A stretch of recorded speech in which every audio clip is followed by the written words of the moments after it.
సహోదరులు ఉన్నారు. ఆ సహోదరులు బాగా సహకరించారండి. ఇప్పుడు మనం తీసుకున్న హాల్ కూడా సహోదరులే వెతికి పెట్టి, ఇక్కడ ఏరియాలో ఎవరో తెలియదండి. మనం ఆర్లో ప్రాంతంలో అయితే చాలా కాంటాక్ట్లు ఉంటాయి, ఏ విషయమైనా. ఇక్కడ మాకెవరు ఎక్కువ తెలియదు. అదే సహోదరులు రామకృష్ణ గారు ఆ విషయంలో ఒకసారి చాలా సహాయం చేశారు. ఆయన ఈ సమయంలో వచ్చి ఒక ప్రత్యేకమైన కీర్తన పాడతారు. పాడిన తర్వాత మనం తర్వాత కార్యక్రమంకి వెళ్దాం. సహోదరులు రామకృష్ణ గారు ఈ ప్రాంతంలో మేము సేవ చేయడానికి చాలా సహకరించారండి. ఈ సభాముఖంగా నేను సహోదరులకి వందనాలు తెలియజేసుకుంటాను. ఈ సమయంలో సహోదరులు వచ్చి ఒక కీర్తన పాడి వినిపిస్తాను.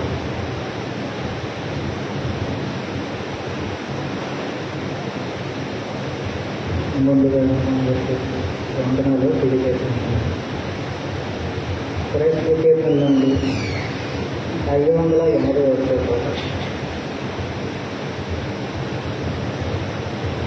నీవు అగరమయ్యా నా యేసయ్యా, నీవు చేసిన మేలులకై నేనే అగరమయ్యా నా యేసయ్యా, నీవు చేసిన మేలులకై నిన్ను గూర్చి లోకమంత చాటనా, ఈ భూమి ఉన్నంత వరకు పాడనా. నిన్ను గూర్చి లోకమంత చాటనా, ఊపిరి ఉన్నంత వరకు పాడనా. ఏనువగలనయ్యా నా యేసయ్యా, నీవు చేసిన మేలులకై నేనేనువగలనయ్యా నా యేసయ్యా, నీవు చేసిన మేలులకై.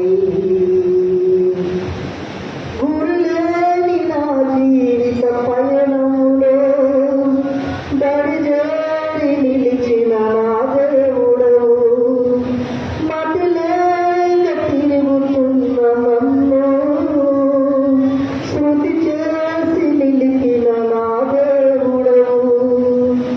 గురులేని నా జీవిత పయనంలో దరిజేరి నిలిచిన నా దేవుడవు, మతిలేక తిరుగుతున్న నన్ను శృతి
పరిశుద్ధ గ్రంథము కీర్తన గ్రంథం 19వ అధ్యాయము మొదటి 10 వచనాలు, 14 వచనాలు ఉన్నాయి. దీంట్లో మొదటి 10 వచనాలు. ఆకాశము దేవుని మహిమను వివరించుతున్నది, అంతరిక్షము ఆయన చేతి పనిని ప్రచురపరుచుతున్నది. పగటికి పగలు బోధ చేస్తున్నది, రాత్రికి రాత్రి జ్ఞానము తెలుపుతున్నది.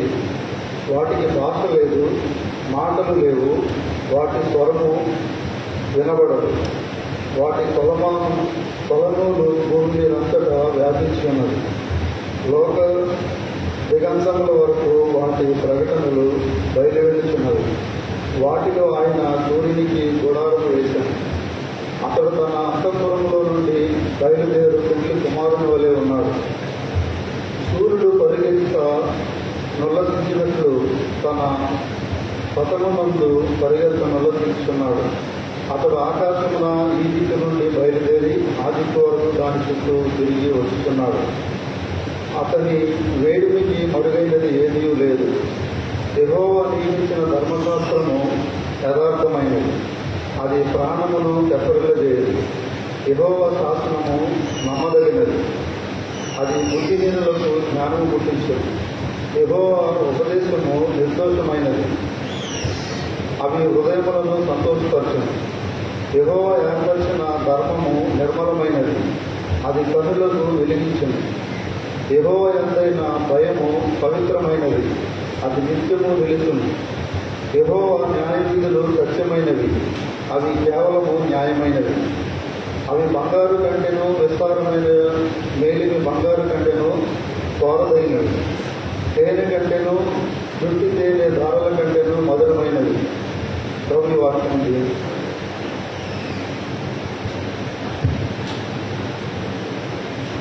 వాక్యాన్ని చదివించిన సోదరికి వందనాలు తెలియజేస్తున్నానండి. మనం వాక్యాన్ని వినే సందర్భంలోకి వచ్చినాం. ఇంకా అందరూ సిద్ధం అవ్వాలి. మీ ముందు చైర్స్ ఖాళీ లేకుండా చూసుకోండి. ఆ రెండో ఫ్యాన్ దగ్గర అక్కడ చాలా చైర్లు ఖాళీ ఉన్నాయి, వాటిని ఫిల్ చేసే ప్రయత్నం చేయండి.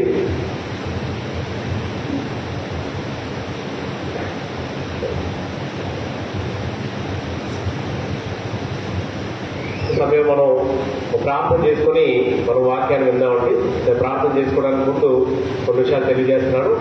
ఎవరు దయచేసి వాక్యం చెప్పే సందర్భంలో అటు ఇటు తిరిగే అలాంటి ప్రయత్నం చేయొద్దు. వెనకాతల యవనస్తులు ఉన్నారు, వాళ్ళకి ఏదైనా అర్జెంట్ అయితే వాళ్ళకి తెలియజేస్తే వాళ్ళు మీకు సహాయం చేస్తారు. బయట అందరూ రిజిస్ట్రేషన్లో మీ పేర్లు నమోదు చేసుకున్నారని నమ్ముతున్నాను. అలానే అక్కడ ఒక పెన్ కూడా ఇస్తారండి. నోట్స్ కూడా మంచిది అనుకున్నాం, బడ్జెట్ సరిపోలేదు, పెన్నులతో సరిపెట్టాం. అందరూ అవకాశం ఉంటే చెప్పే పాఠాన్ని రాసుకునే ప్రయత్నం చేయండి. మనం డిస్టర్బెన్స్ చేయొద్దు. అయితే ఇది మా స్థానిక సంఘానికి స్థాయికి మించిన మీటింగ్ అండి. మీరందరూ మమ్మల్ని ప్రేమించి వచ్చారు. మేము ఒక 50 మందితో 60 మందితో చిన్న మీటింగ్ చేద్దాం అనుకున్నాం, కానీ సుమారు 200 పైచీలకే వచ్చారు. ఇదంతా మీరు మా పైన చూపించే అభిమానం, లేకపోతే ఈ ప్రాంతంలో దేవుని సేవ చేయాలని జరగాలని మీరు ఇస్తున్న ప్రోత్సాహాన్ని బట్టి మీరందరూ వచ్చారని నేను నమ్ముతున్నాను. వెనకాల వచ్చిన వాళ్ళు కూర్చోండి. ఒక 5 minutesలో ఆ రిజిస్ట్రేషన్ కౌంటర్ క్లోజ్ చేసేసాడు. ప్రజలు వాక్యం ఎక్కేటప్పుడు ఇంకా క్లోజ్ చేసేసాడు. ఈ సమయంలో మనం ప్రార్థన చేసుకొని ఈ కార్యక్రమానికి వాక్యం వినే కార్యక్రమానికి మనం ముందు వెళ్దాం. సహోదరులు డానియల్ గారు వచ్చి మనల్ని ప్రార్థనలో నడిపించాల్సిందిగా సహోదరులు కోరుతున్నారు. సహోదరులు వచ్చి ప్రార్థన చేయవలసిందిగా డానియల్ గారు వాక్యాన్ని వివరించే సహోదరులతో ప్రార్థన చేయవలసిందిగా కోరుతున్నారు. Very nice, thank you. ఈరోజు క్లాస్ ఎలా జరగబోతుందంటే, ఇప్పుడు 10:30 అవుతుందండి. 10:30 నుండి 11:40 వరకు ఒక క్లాస్ అవుతుంది. తర్వాత మనం 11:45 వరకు మనం 10 నిమిషాలు బ్రేక్ తీసుకుంటాం. మళ్ళీ 5:12 నుండి మళ్ళీ 1 గంట వరకు ఒక క్లాస్ అవుతుంది. తర్వాత లంచ్ బ్రేక్, తర్వాత మరొక క్లాస్ అవుతుంది. ఈరోజు దీపావళి రోజు కారణంగా మధ్యాహ్నం త్వరగానే మేము క్లోజ్ చేస్తాం. లంచ్ చేసిన తర్వాత కేవలం ఒక క్లాస్ మాత్రమే ఉంటుంది. సుమారు 3:15 కల్లా మేము ఈ తరగతిని క్లోజ్ చేద్దాం అనుకుంటున్నాం. ఎందుకంటే బాణసంచ ఇబ్బంది మీకు లేకుండా ఉండడానికి మీకు మేము తొందరగానే క్లోజ్ చేస్తాం. ఎవరు సాయంత్రం ఎక్కువసేపు ఉంచి మిమ్మల్ని ఇబ్బంది పెట్టం. 5-10 నిమిషాల తేడాలో 3 పావులు మేము క్లోజ్ చేస్తామండి. అందరూ సహకరించండి. 3 తరగతులు ఈరోజు జరుగుతాయి. ఉదయం 2, మధ్యాహ్నం లంచ్ తర్వాత. ఇది ఈరోజు క్లాస్ ప్రోగ్రామ్.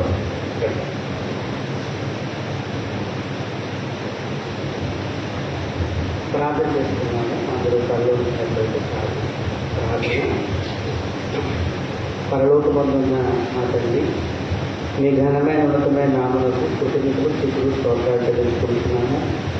మహాగరుడవు, మహోన్నతుడవు, సర్వోన్నతుడవు, సర్వశక్తి సంపన్నుడు నాయన, మా జీవితాల్లో మీరు మాకు ఒక దినాన్ని అనుగ్రహించి ఈ దినమందు నాయన మేమందరం ఇలా సహవాసం చేయడానికి మరి స్థానికంగా ఉన్న ప్రభు సంఘాన్ని మీరు వాడుతున్నందుకు కృతజ్ఞతలు చెల్లించుకుంటున్నాము. తండ్రి, ఈ సమయమందు మేమందరము కలిసినైనా మీ వాక్యాలు ధ్యానించబోతూ ఉంటుండగా మా అందరితో మీరు ఆయన మీ కుమారుడు ద్వారా మాట్లాడి మమ్మల్ని ఇప్పుడు బలపరచుకుని ప్రార్థిస్తున్నాం తండ్రి. ఆయన నేర్చుకునే మనస్సు మా అందరికీ దయచేయండి.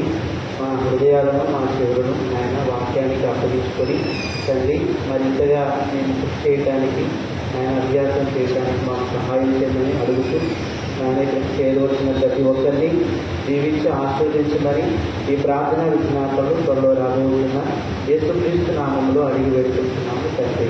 ఆమేన్. ప్రార్థన చేసిన సోదరులకు వందనాలండి. ఈ సభలో మనం వాక్యాన్ని విన్నాం. మన మధ్య సహోదరులు శ్రీబాబు గారు ఏలూరు ప్రాంతం నుండి వచ్చారు. మనందరికీ సుపరిచితులు. ఒకవేళ పెందుర్తి పరిసర ప్రాంతాల నుండి వచ్చిన వాళ్ళకి సహోదరులు కొత్త అయ్యి ఉండొచ్చు. సహోదరులు ఏలూరు ప్రాంతంలో పనిచేస్తూ ఉంటారు. అనేక గ్రామాల్లో ఆయన వాక్య పరిచయం చేస్తూ ఉంటారు. ఈరోజు సహోదరులు మన మధ్యకి రావడం, అది చాలా రోజుల తర్వాత వాళ్ళ సహోదరులు మన మధ్యకి ఉండడం చాలా సంతోషంగా ఉంది. సహోదరులు వచ్చి సమయంలో మనందరికీ వాక్యాన్ని ఉపదేశించవలసిందిగా మా స్థానిక సంఘం తరఫున, ఈ సభ తరఫున ప్రేమతో ఆహ్వానిస్తుంది.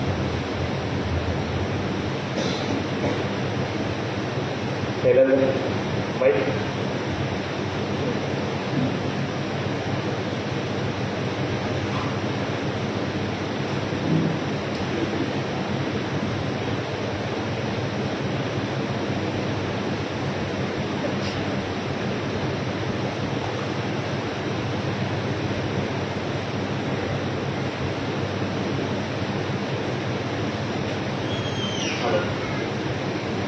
హలో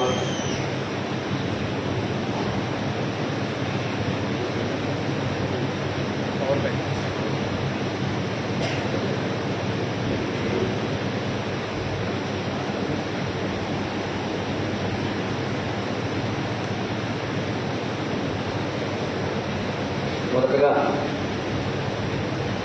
మనందరి తండ్రి అయిన మహోన్నతుడైన దేవునికి మా కృతజ్ఞతాస్తుతులు స్తోత్రాలు చెల్లిస్తున్నాను. అలాగే ఈ మంచి కార్యక్రమాన్ని ఏర్పాటు చేసుకున్న వెలుగులో ఉన్న స్థానిక సంఘానికి, అలాగే అక్కడ వర్క్ చేస్తూ వారిని ఆత్మీయంగా నడిపిస్తున్న సంతోష్ గారికి, నేను బడ్జెట్ మన స్థానిక సంఘం తరఫున, నా తరఫున ప్రత్యేకమైన వందనాలు తెలియజేస్తున్నాను. అంటే పెద్దలు ఉన్న స్థానిక సంఘ సభ్యులు నేను చూడలేదు, అంటే పోస్తాను మనం. అలాగే ఆయా ప్రాంతాల నుంచి తోడు సువార్థికులు, అలాగే చాలామంది సహోదరులు, సహోదరులందరూ ఈ స్థలంలో ఉన్నారు. కారణం ఒకటి దేవుడిని మహిమపరచడానికి, 2 పెద్దలో ఉన్న జరుగుతున్న సేవను ప్రోత్సహించడానికి, సహకరించడానికి, అలాగే వారి కొరకు మనం అందరం వారిని అభినందించి ప్రార్థించడానికి కూడి వచ్చిన ప్రతి ఒక్కరికి నా హృదయపూర్వకమైన వందనాలు తెలియజేస్తాను. సమయంలో వాక్యం చెప్పమని నన్ను ఆహ్వానించారు. అంటే ముగ్గురు చెప్తే బాగుండేది, నేను ఒక గంట చెప్తే బాగుంటుంది. అయితే ఉదయకాలంలో రెండు సెక్షన్లు నన్ను చెప్పమన్నారు. ఆ తర్వాత సెక్షన్లో సహోదరులు, సువార్థికులు 2 మాట్లాడారు. సరే మనందరం ఇక్కడ ఉన్నాం, మనందరం ఏం ఆలోచిస్తే బాగుంటుంది,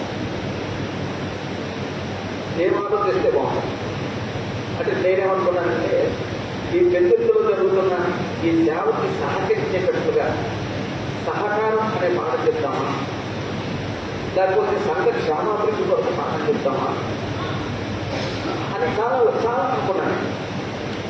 అయితే మనలో కూడా అనిపించింది అదేంటంటే ఇవన్నీ సహకరించాల్సిన అంశమే కావచ్చు, అదే సమయంలో బడ్జెట్కి సంబంధించేది కావచ్చు, ప్రోత్సాహం సంబంధించేదే కావచ్చు, ఏదైనా దానికి సంబంధించి ఏదో దాన్ని విశ్వాసం అంటే అన్నీ ఉంటాయి. విశ్వసిస్తే సహకరిస్తాడండి, విశ్వాసం అంటే సహకరిస్తాడండి, విశ్వాసం అంటే ప్రోత్సహిస్తాడండి, విశ్వాసం ప్రయాసపడతాడండి, విశ్వాసం బ్రతుకుతాడండి. అప్పుడు విశ్వాసానికి సంబంధించి ఏదైనా చెప్తే బాగుంటుంది అనిపించింది. అక్కడ మనలో చిన్న చిన్న ఆలోచన. విశ్వాసం మనందరం అనుకుంటాం, మనం విశ్వాసంలో ఉన్నాం, లేకపోతే విశ్వాసం మాట అందరికీ తెలుసు.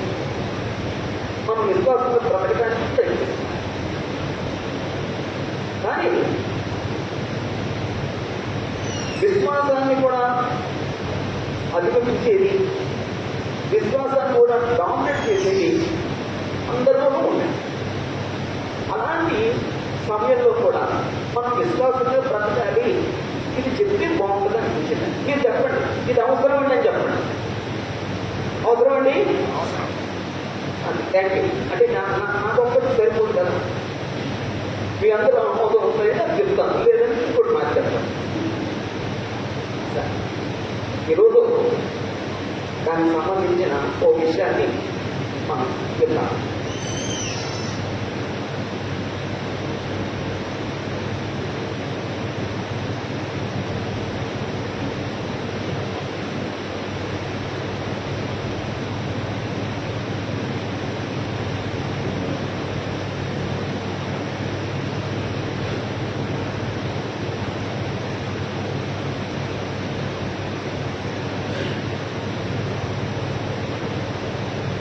ఈరోజు మన పాఠం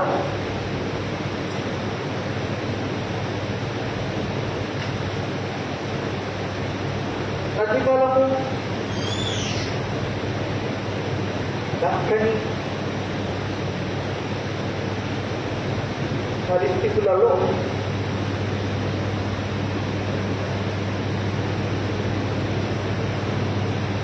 విశ్వాస ప్రవర్తన అయితే విశ్వాస జీవితం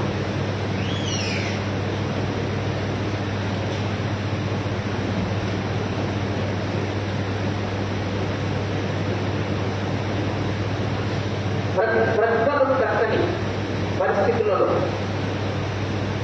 విశ్వాస జీవితం లేదా విశ్వాస ప్రవర్తన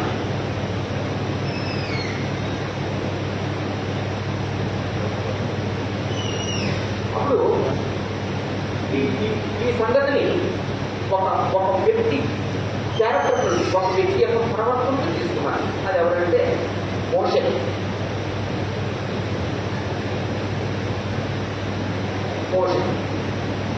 అంటే ఎప్పుడే మనం రావండి మోషే దగ్గరికి రాము. ఇప్పుడు దాని ముందు కొన్ని సంగతులు ఆలోచించాలి, దాని ముందు కొన్ని సంగతులు మాట్లాడుకోవాలి.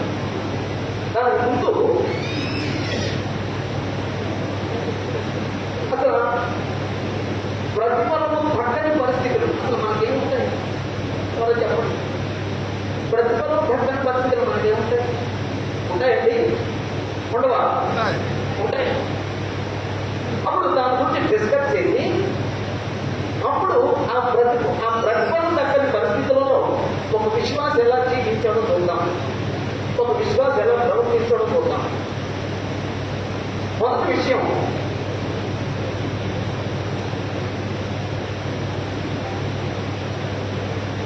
ప్రతిఫలము దక్కనిది.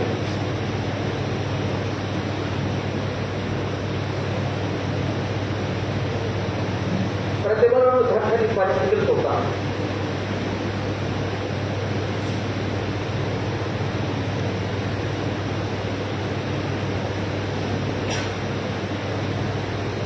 ఈ ప్రతిఫలము దక్కని పరిస్థితులు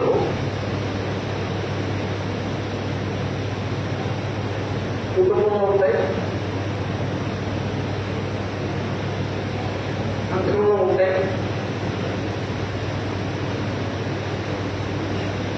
సమాజంలో ఉంటాయి. అంటే సమాజం అంటే అన్నీ వచ్చేస్తాయి. విద్య వస్తుంది, ఉద్యోగం వస్తుంది, వృత్తి వస్తుంది, వ్యాపారం వస్తుంది, ఇరుగు పొరుగు అన్నీ అందరి మధ్య వస్తుంది. అప్పుడు కుటుంబంలో కానీ, సంఘంలో కానీ, సమాజంలో కానీ దక్కని ప్రతిఫలం దక్కని. అప్పుడు నేను ఒక 10 విషయాలు ఆలోచించాను. ఈ 10 విషయాలు ఆలోచిస్తాం. ఈ 10 విషయాలు ఆలోచించి ఇలాంటి పరిస్థితుల్లో ఒక విశ్వాసి ఎలా ప్రవర్తించాడో ఆ విశ్వాసం కూడా కొన్ని ఆలోచిస్తాను, కొన్ని చెప్తాను.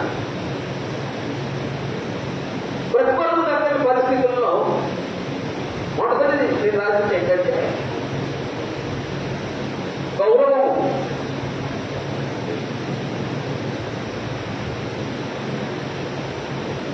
అది కుటుంబంలో కావచ్చు, సంఘంలో కావచ్చు, సమాజంలో కావచ్చు, నువ్వు చేస్తూ నీ వృత్తిలో కావచ్చు, ఎక్కడైనా కావచ్చు.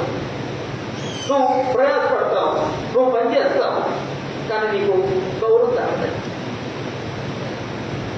ఆ గౌరవం దక్కనప్పుడు మనుషులు ఎలా ప్రవర్తిస్తారండి? ఎవరైనా అప్పుడు మాట్లాడండి. ఆ గౌరవం దక్కనప్పుడు ఒక మనిషి ఎలా ప్రవర్తిస్తాడండి? ఎవరు మాట్లాడారు?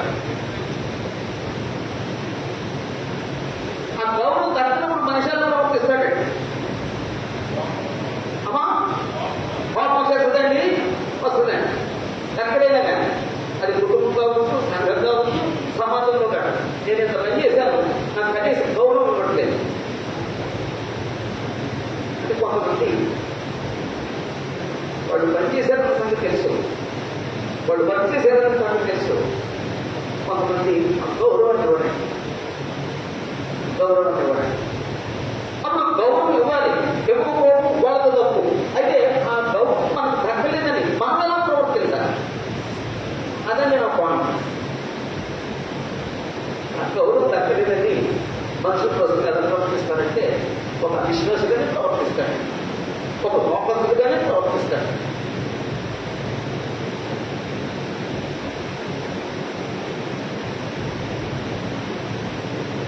రెండు, ప్రతిఫలం దక్కని పరిస్థితుల్లో విద్యం దక్కట్లేదండి మనుషులు, దాన్ని విద్యం దక్కట్లేదు మనకి. కుటుంబంలో కావచ్చు, సంఘంలో కావచ్చు, ఎక్కడైనా కావచ్చు. అదేంటంటే అభినందన.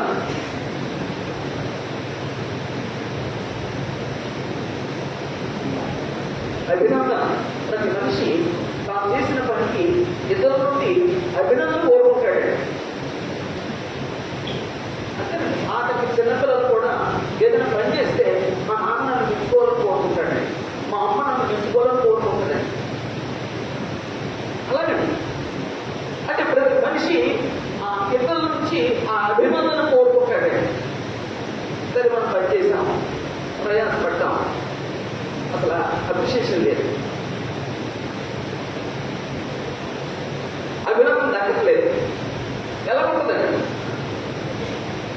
ఎంత పని చేసాం, ఎంత వర్క్ చేసాం, ఆయన నన్ను అభినందించట్లేదు. ఆ అభినందించని ఆ అభినందన దక్కనప్పుడు మనుషులు ఎలా మారుతారండి?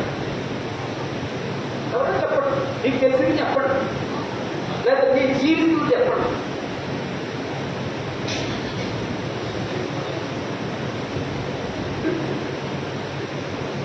అభినందన దక్కనప్పుడు మనుషులు ఎలా మారుతారండి? తెలుసుకుంటారు కదండి, బాధపడతారు కదమ్మా. ఆఖరికి ఎక్కువగా ఎవరికి బాధ ఎక్కువ ఉంటుందమ్మా? అభినందించకపోతే ఎవరికి ఎక్కువ బాధ ఉంటుందా? పురుషుడికే చెప్పింది, స్త్రీలకి ఎక్కువండి. అది ఇచ్చాను, అసలు వీగా ఉందని చెప్పలేదు, స్ట్రాంగ్ ఉందని చెప్పలేదు, బాగుందని చెప్పలేదు, బాగులేదని చెప్పలేదు. ప్రతి ఒక్కరికి ఉంటుంది. ఆఖరికి నేనేం చేస్తాను చేసిన ప్రసంగం చేసిన తర్వాత నా ప్రసంగాన్ని అభినందించకపోతే పంచుకుంటాను. ఎంత ప్రసంగం చేశాను, ఇది మంచి మాటలు చెప్పాను, అసలు నన్ను అప్రిషియేషన్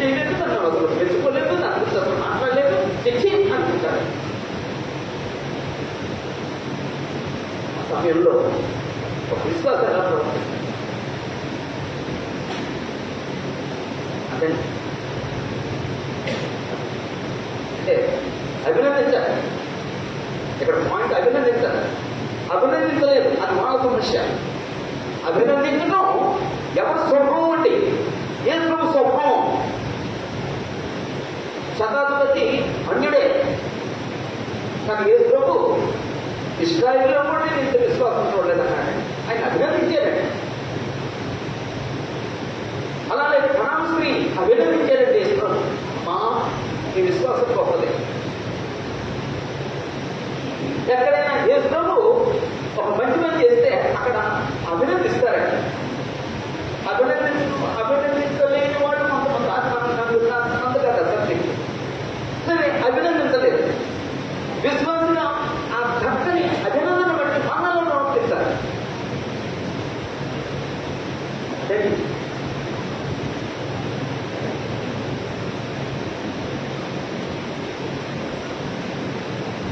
ఆ తర్వాత లాభము అంటే సమాజంలో మన నిద్ర వచ్చేసారు. ఏం ఆశిస్తాం? లేకపోతే ఏం కోరుకుంటాం? ఏది దక్కాలనుకుంటాం? లాభం దక్కాలనుకుంటాం. అప్పుడు లాభం దక్కితేనేమో ఆనందిస్తాం. ఒకవేళ మనం చేసిన పనికి అది భౌతిక పని కావచ్చు, ఉద్యోగం కావచ్చు, సేవ కావచ్చు, అక్కడ లాభం లేదు. అప్పుడు ఎలా ప్రవర్తిస్తాం? అయ్యో మనం నష్టపోయామని చొప్పిస్తాం తప్ప ఆ సమయంలో కూడా ఆ దక్కని ప్రతిఫలం గురించి ఒక విశ్వాసం ఎలా ప్రవర్తిస్తారనే సంగతి చాలా మంది గ్రహిస్తుంది. మనకి లాభం జరగలేదు. అలాంటి సమయంలో కూడా ఒక విశ్వాసం ఎలాగ ఆలోచిస్తాడు, ఒక విశ్వాసం ఎలా ప్రవర్తిస్తాడు. అదే అంటే మనం విశ్వాసంలో ప్రవేశించాము, విశ్వాసంలో కొనసాగుతున్నాం. కానీ ఇప్పుడు ఆ విశ్వాసం ఎంత స్థాయిలో ఉండాలంటే వీటన్నిటికీ అధిగమించే స్థాయిలో వెళ్ళాలండి. అదండి ఇప్పుడు మనం చెప్పుకునేది. ఇంక ఇక్కడ ఉండిపోకూడదండి, నాలుగు ఇక్కడ ఉండిపోకూడదండి. ఎప్పుడప్పుడు అధిగమిస్తూ ఉండాలండి. అధిగమించకపోవడం అది మన మానసిక రుగ్మత,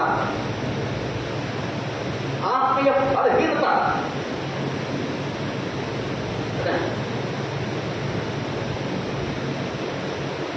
నాలుగు విజయము.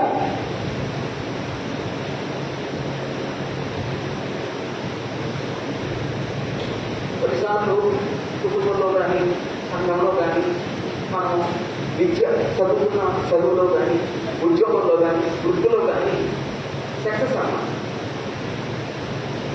అన్ని పేరుగా ఉంటాయి.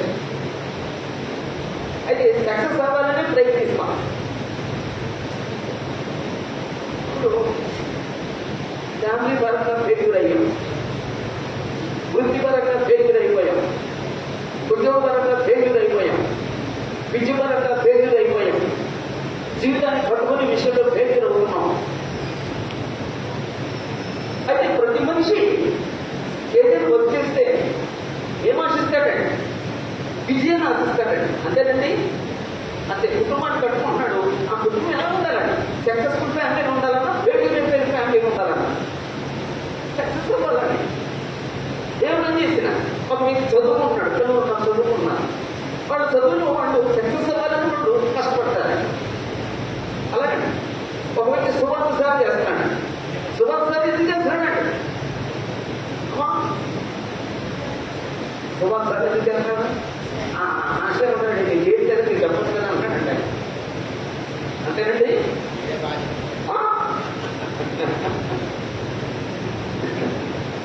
ప్రతి సువార్థికుడు దేవుడితో చేస్తే అది సక్సెస్ అవ్వాలని సేవ చేస్తాడు. కానీ కొన్నిసార్లు సక్సెస్ అవ్వలేదు. ఆ విజయాన్ని దక్కాలని ప్రయత్నిస్తాడు. ఆ విజయం దక్కలేదు. ఆ విజయం దక్కినప్పుడు మన మెంటల్ కండిషన్ ఎలా ఉంటుందండి? ఎవరైనా చెప్పండి. భయంకరం ఉంటుందండి. నేను సేవ చేస్తున్నప్పుడు నాకు చాలా ఆటంకాలు వచ్చినాయి. అదే మనం సక్సెస్ అవ్వలేదు పరిస్థితుల్లో వెళ్ళిపోతున్న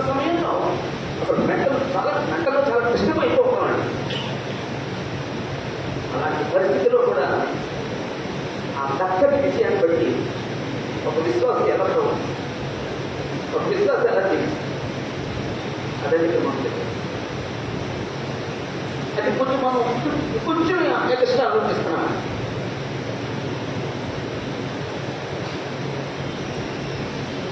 ఐదు,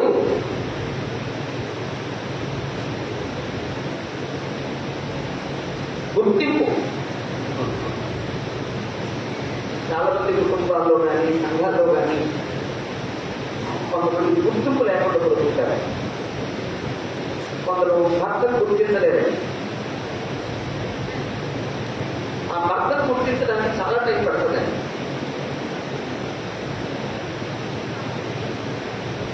కొన్నిసార్లు భార్యను గుర్తించడం ఎప్పుడు తెలుస్తుందంటే ఆ గుర్తింపు ఆ భార్య లేనప్పుడు తెలుస్తుంది. ఆ భార్య లేనప్పుడు తెలుస్తుంది. మొన్న 70 సంవత్సరాల వయసు అయిన ఒక ఆయన తెలుస్తున్నాడండి, నాకు ఇప్పుడు తెలుస్తుందంటే భార్య విలువ అని. ఆ బ్రతకుండా నాకు తెలియలేదు. నాకు పరిచయం చేస్తుంటే నా అవసరాలు తెలుస్తుంది కాబట్టి అది ఆమె డ్యూటీ అనుకున్నాను. కానీ ఇప్పుడు తెలుస్తుందని నా విలువ. కొందరికి మనుషులు విలువ తెలియదండి. ఆ గుర్తింపు ఇవ్వలేండి. అది వాళ్ళ ప్రాబ్లం. సరే, ఇప్పుడు ఒక విశ్వాసి గుర్తింపు దక్కలేదు కుటుంబంలో కానీ సంఘంలో కానీ. సంఘంలో కూడా కొంతమంది మానేటర్ జ్ఞానం కొంతమంది అంటే ఈ సంఘానికి వచ్చాం, అసలు వీళ్ళు గుర్తించరు, అసలు మనుషులకి ప్రాధాన్యత ఎవరు, అసలు దేన్ని పట్టించుకోరు అని మానేసుకోవడం కూడా ఉన్నారండి. నాకు చిన్న ఒక ఆయన ఏదో వీడియోలో మెసేజ్ పంపించారు. నచ్చింది. అది అబద్ధం కావచ్చు, పట్టుదల కావచ్చు, కానీ అక్కడ నీతి నచ్చిందన్న. ఆ నీతి ఏంటంటే ఒక ఆమె చర్చకొచ్చింది. చర్చకొచ్చి మనుషులు చూస్తుంటారు. ఎలా ఉన్నారండి, ఎలా ఉన్నారండి, ఇలా డ్రెస్సింగ్ సెన్స్ లేనోళ్ళు అసలు మాట్లాడుతున్నారు. ఓ అసహ్యం ఉంటుందండి. అక్కడున్న ఆ సుభాష్ ఫాస్ట్ వేగా అన్నాడు. ఆయన వచ్చాడు, అమ్మా నీకు టాస్క్ ఇస్తానమ్మా, టాస్క్ చేయవా అన్నాడు. ఇవ్వండి చేస్తానన్నాడు. ఒక జబ్బు నిండా 7 రోజులు నువ్వు చర్చి ప్రాణాల చుట్టూ ఒక 7 సార్లు ఏదో చిన్న టైమ్స్ చెప్పాడు. ఇన్ని టైమ్స్ తిరిగి ఒక్క చొప్పు కూడా నీళ్లు కింద వలకుండా నా దగ్గర తీసుకురాన్నాడు. ఓ అదెంతది డాక్టర్ గుర్తించేస్తాను అన్నాడు. జబ్బు నిండా నీళ్ళు తీసుకుంటానండి. చుట్టూ తిరిగిందట. ఏ ఒక్క చుక్క కింద పడకుండా ఆ నీళ్ళని అలాగే తీసుకొచ్చి ఇచ్చేదటండి. అని ఆయన తీసి అక్కడ పెట్టి ఓ మాట అన్నాడు, అమ్మా నువ్వు ఈ జబ్బు నింపుకొని ఇలా ప్రాణం చుట్టూ తిరిగావు కదా, అప్పుడు నీకేం కనిపించింది? నాకేది కనిపించలేదండి. ఆ జబ్బు, ఆ నీళ్లు అంతే. ఆ జబ్బు, నీళ్లు అంతే, నీకెవ్వరూ కనిపించలేదన్నా. అప్పుడు ఆయన అన్నాడట, నీ హృదయం నిండా దేవుణ్ణి నింపుకుని ఉంటే ఈ మనుషులు నీకు కనపడరమ్మా, వాళ్ళ లోపాలు కనపడరమ్మా. నువ్వు వచ్చింది వాళ్ళ కోసం కాదు, దేవుడి గురించి వచ్చావు. అప్పుడు అర్థం ఏంటంటే ఆమె చేసుకుంటాం అంటే అది పట్టుకదే, కానీ అక్కడ నీకుందా అంటే ఆమె ఆ కథలో ఆమె క్యారెక్టర్ ఏంటండి, నాకు గుర్తింపు లేదు, నాకు గుర్తింపు లేదు, ఇక్కడ ఉన్న వాళ్ళంతా సామాన్యులు, నాకు సరైన దొరకలేదు.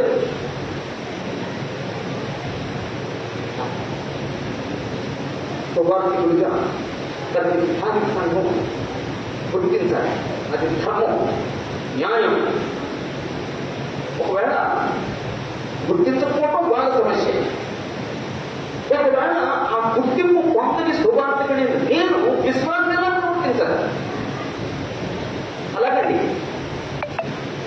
నీకు గుర్తింపు లేదా, నీ కుటుంబంలో నీ సంఘంలో నీకు గుర్తింపు లేదా, సమాజంలో నీకు గుర్తింపు లేదా, నీ బంధువుల్లో నీకు గుర్తింపు లేదా, అలాంటి గుర్తింపు దక్కని పరిస్థితిలో ఒక విశ్వాసాన్ని ప్రవర్తిస్తాడు. 6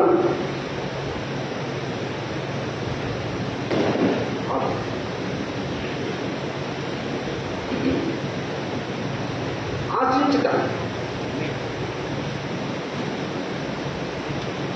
ఆశించుట అంటే ఒక వ్యక్తి ఏదైనా పని చేస్తాడు, ఏదైనా పని చేసినప్పుడు ఏదో ఆశిస్తాడు, ఏదో కోరుకుంటాడు. తప్పు కాదు. అప్పుడు కుటుంబంలో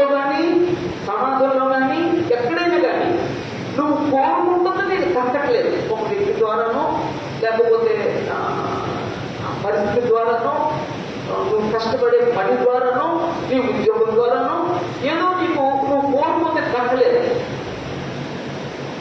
కోరుకోవడం తప్పు కదా, అది నీకు కట్టలేదు. ఆ కట్టినప్పుడు ఒక విశ్వాసగా ఎలా ప్రవర్తించాలి?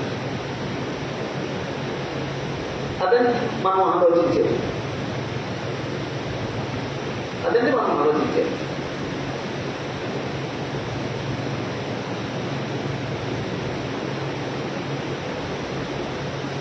ఏడు,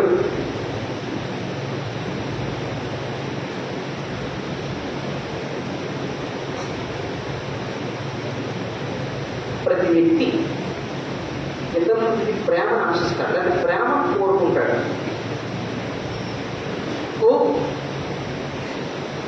నేను ఏదైనా ఒక వ్యక్తితో వ్యవహరిస్తున్నప్పుడు ఆ వ్యక్తి నుంచి నేను పొందే ప్రతిఫలం ఏంటంటే ప్రేమ. కొన్నిసార్లు ప్రేమ దక్కదండి. మొదలు ప్రేమించరండి, ఆ ద్వేషంతోనే బ్రతుకుతారు, ఆ వ్యతిరేకతతోనే బ్రతుకుతారు. అదే చేతనండి వాడు.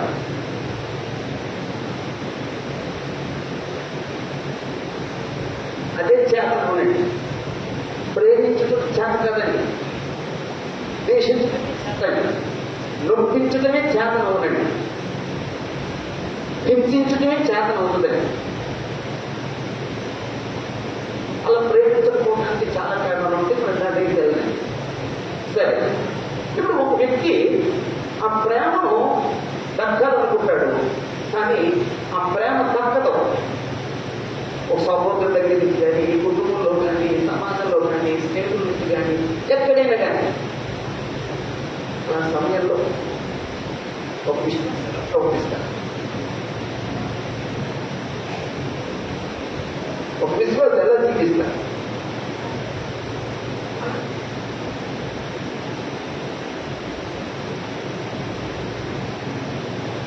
ఎనిమిది, ప్రతి మనిషి ఎక్కడైనా తనను అర్థం చేసుకోవాలని కోరుకుంటాడు. ఎవరైనా కానీ తనను అర్థం చేసుకుని కుటుంబీకులు కావాలి, అర్థం చేసుకునే స్నేహితులు కావాలి, తను అర్థం చేసుకునే వ్యక్తులు కావాలని కోరుకుంటాడు. అప్పుడు అలాంటి పరిస్థితిలో అర్థం చేసుకుంటారు.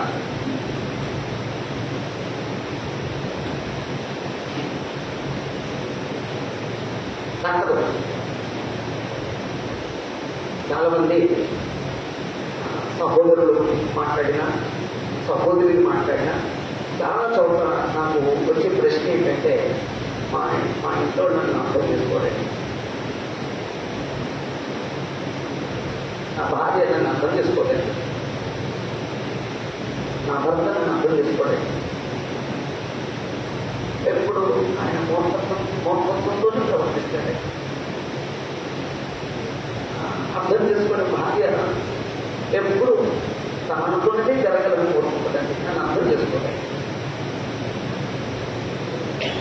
కొంతమంది తల్లిదండ్రులు గురించి బాధపడతారండి పిల్లల గురించి. మా పిల్లలు మమ్మల్ని అర్థం చేసుకోవట్లేదు. కొన్నిసార్లు పిల్లలు బాధపడే సందర్భాలు ఉన్నాయి. తల్లిదండ్రులుగా మమ్మల్ని అర్థం చేసుకోలేదండి, మా నాన్న అర్థం చేసుకోవట్లేదు, మా అమ్మ అర్థం చేసుకోవట్లేదు.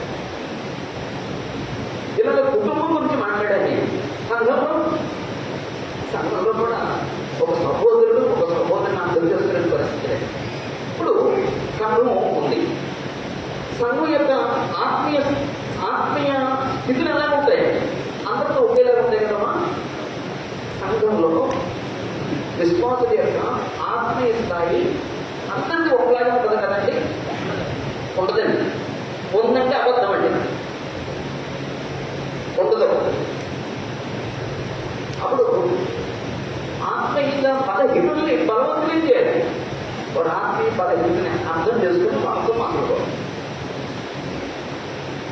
నేను నాలుగు ఏం చేస్తాడండి, వాళ్ళు తృఢీకరిస్తాడండి, ఇలా తప్పు చేసి మాట్లాడతాడండి, చెప్పులు చేసి మాట్లాడతాడండి. అప్పుడు అర్థం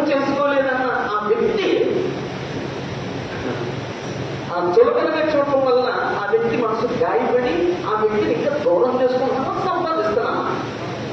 అదండి వారు ఆ ఆత్మీయంగా బలహీనుల్ని అర్థం చేసుకొని వాళ్ళని ప్రేమ చూపించి మలుచుకున్నాడా? చిచ్చి మీరు ఎలా ఉంటున్నారండి, ఇలా జీవిస్తున్నారండి అని అసహించుకుని త్యాగం చేసుకున్నారా? అదండి యేసులోకి నాకు తేడా. యేసులోకి నాకు తేడా. ఆయన బలహీనతను అర్థం చేసుకుంటాడు, వాడు మానసిక స్థితి అర్థం చేసుకుంటాడు. ఓకే, ఇక్కడ నా పాయింట్ ఏంటంటే, ఒకవేళ అలాంటి పరిస్థితిలో నేను అర్థం చేసుకోను, నేను వ్యవహరించే వ్యక్తి నేను అర్థం చేసుకోకుండా మసులుతున్నాను. అలాంటి పరిస్థితుల్లో విశ్వాసం ఎలా పడుతుంటారు?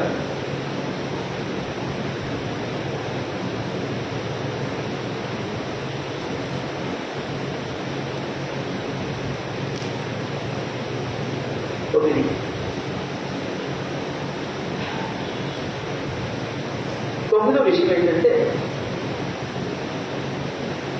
సహకారం.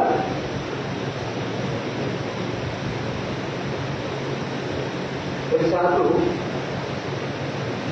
సంఘంలో చాలా మంది సహకరించారు. అయితే ఇక్కడ సహకరించడం కారణం ఏంటో అది కాదు మన స్టైల్.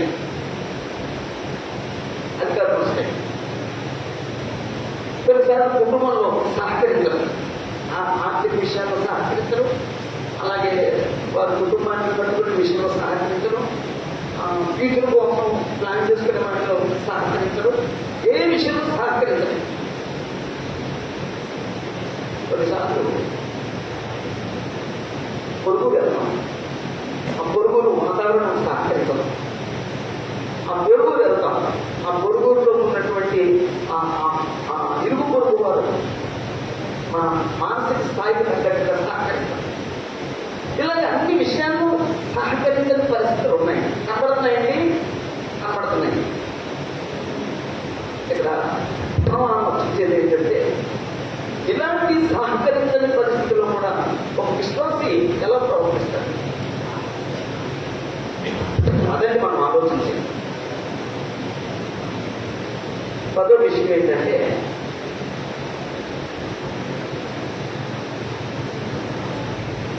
సంతోషం.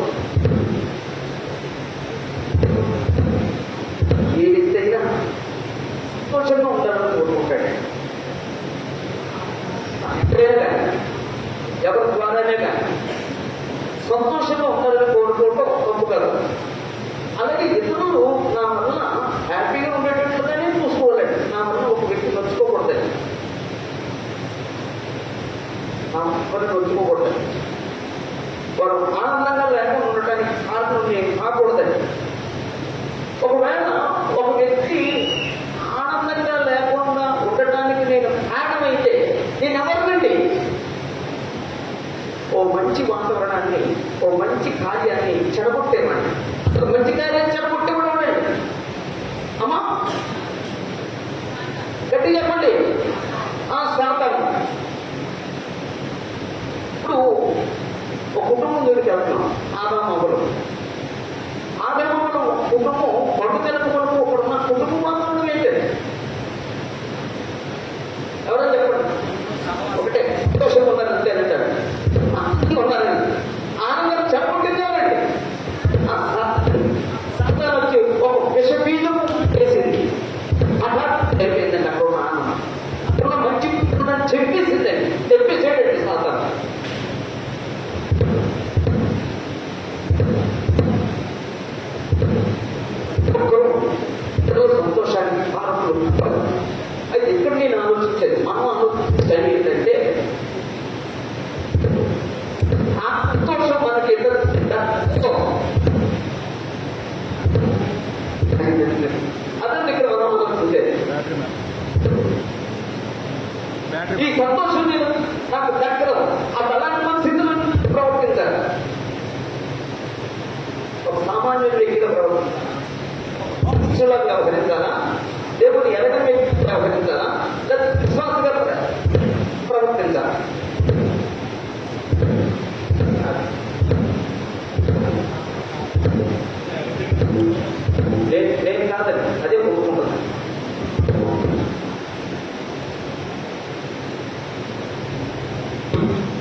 లేవు. అమ్మ మనందరి జీవితాల్లో, మన కుటుంబాల్లో, మన సంఘాల పరిస్థితులు ఉన్నాయా లేదని ప్రశ్న ఇచ్చారమ్మా. అంటే ఎందుకు సమాధానం అమ్మా మరి ముందంటే చెప్పలేదే ఉన్నాయి.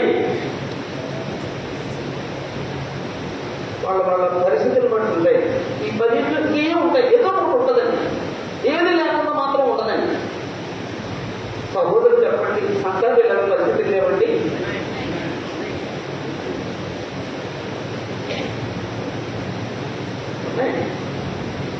అప్పుడు ఇవి ఈ దక్కని పరిస్థితులు మనల్ని సవాల్ చేస్తున్నాయి. సవాల్ చేసి ఈ దక్కని పరిస్థితులు మనం అధిగమిస్తున్నాయి తప్ప మనం వీటిని అధిగమించట్లేదు. రైట్? అవునా కాదండి అసలు? అవునా కాదండి? ఇప్పుడు ఈ పరిస్థితుల్ని మనం అధిగమించలేకపోవడానికి కారణం ఏంటండి? అంటే ఎక్కువ ప్రాబ్లం ఉందండి. ఒకవేళ నేను అనుకునేది ఏంటంటే, నాకు ఎక్స్పీరియన్స్ పెట్టి మన ఫెయిత్లోనే ఏదో చిన్న సమస్య, మన విశ్వాసంలో ఎంత ఎలా ఉన్నాయి. అందుకే మనం డాక్టరేట్ చేస్తలేదమ్మా. వీటిని మనం అధిగమించలేకపోతున్నామంటే మన విశ్వాసంలో బలహీనో. అప్పుడు ఎవరైనా ఒకరు చెప్తారు, ఏమండి ఇతర స్థితిలో కూడా ఎవరైనా విశ్వాసంలో బ్రతికేది అంటారు.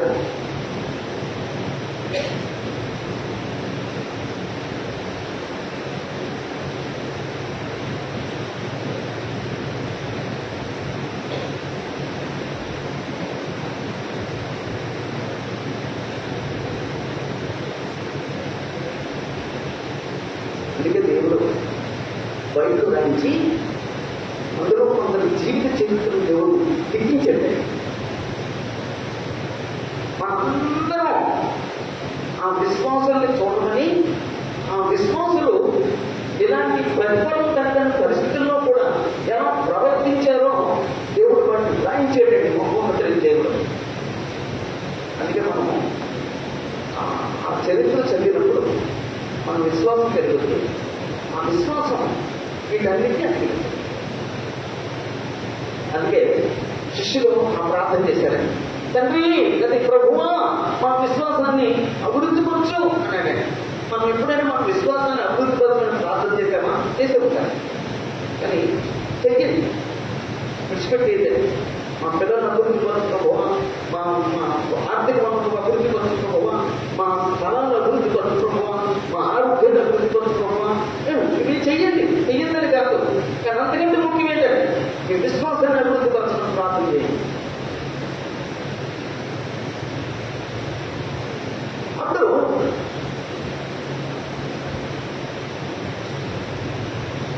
గౌరవం దక్కలేదు. ఒక ఆయన గౌరవం దక్కలేదు. అయినా సరే ఆ గౌరవం దక్కని ఆ పరిస్థితులలో విశ్వాసంగా ప్రవర్తించాడండి. విశ్వాసంగా ప్రవర్తించాడు. ఎవరండి?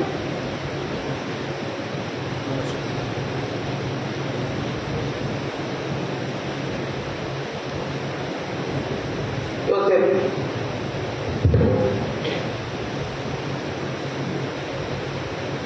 ఆదికాండం 39వ అధ్యాయం 20వ వచనంలో అక్కడ యోసేపు ఎక్కడ ఉన్నాడండి? చెరసాల్లో ఉన్నాడండి. ఎలా చెరసాలండి? రాజు ఖైదీలు ఉంచే చెరసాల. అంటే రాజద్రోహం చేసిన వాళ్ళకి ఉండే చెరసాలు ఉంటుందండి. అలాంటి చెరసాలు వేయించేసాడండి యోసేపు. ఇప్పుడు యోసేపు ఐగుప్తుకు వచ్చాడు. ఐగుప్తులో ఎలా బ్రతికాడండి? ఆయన యథార్థంగా బ్రతికాడండి, నీతిగా బ్రతికాడండి, నమ్మకంగా బ్రతికాడండి. తనకి దేవుడు ఇచ్చిన సామర్థ్యాన్ని బట్టి వచ్చేసాడండి. అప్పుడు చేసిన పనికి దక్కని ప్రతిఫలం ఏంటండి?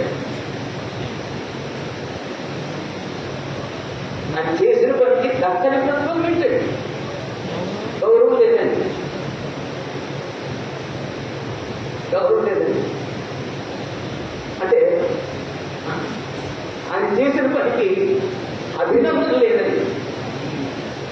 ఆయన చేసిన పనికి లాభం లేదండి. ఆయన చేసిన పనికి గౌరవం లేదండి. ఆయన సన్మానించాలి. అసలుగా ఎంత సన్మానించాలంటే యోసేపు అడుగు పెట్టిన కాడి నుంచి పర్వం ఇంటిని దేవుడు, లేకపోతే కొద్దిమంది ఇంటిని దేవుడు ఆశీర్వదించాడండి. అప్పుడు ఆయనకు అర్థం అవ్వాలి, ఒకప్పుడు నా పరిస్థితి ఏంటి, ఇప్పుడు ఈరోజు చెప్పిన పరిస్థితి ఏంటి. దానికి తగ్గ గౌరవం ఇవ్వాలి కదండి. గౌరవం దక్కలేదండి. అది అభినందించాలి. నువ్వేం పని చేసిన సక్సెస్ అవుతుంది. అభినందించలేదండి. అభినందన దక్కలేదు. తగ్గట్టుగా అవమానం దక్కిందండి ఆయన చేసిన పని. ఆయన చేసిన పనికి లాభం జరగాలి, కానీ అక్కడ నష్టం జరిగిందండి. లాభం దక్కలేదండి. నష్టం ఏంటండి తెలుసా? నష్టం ఏంటండి? అభినందన. మరి దక్కింది ఏంటండి? అవమానం. ఇలాంటి పరిస్థితుల్లో యోసేపు మెంటల్ కండిషన్ ఎలా ఉంటుందో చెప్పండి. చెప్పరా? యోసేపు మెంటల్ కండిషన్ ఎలా ఉంటుందండి? యోసేపు ఎలా మారాలండి? ఒక తీవ్రతగా మారాలండి. నేను నీటిగా బ్రతికినందుకు, నేను ఇంత కష్టపడినందుకు, నేను ఇంత పని చేస్తున్నందుకు నాకు నన్ను గౌరవించరా, కనీసం నన్ను అభినందించరా, అభినందించకపోవడం నాకు అవమానమా, నేను ఎంత చేశాను ఆయనకి, అలా ప్రవర్తించడమా? ఎలాగైనానంటే